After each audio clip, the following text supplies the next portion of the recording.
The OPUS 2 can also be used with a highly power-efficient rechargeable battery.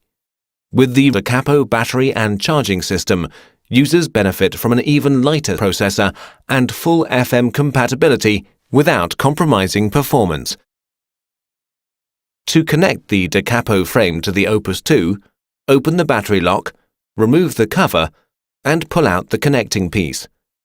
Now you can remove the battery pack and connect the da capo. Secure the da capo frame to the control unit.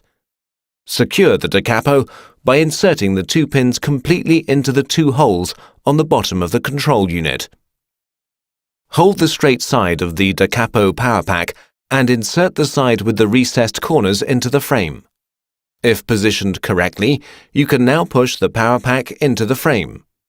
If it's positioned correctly, it slides into place easily. Now slide the cover over the da capo frame and close the lock to switch the processor on.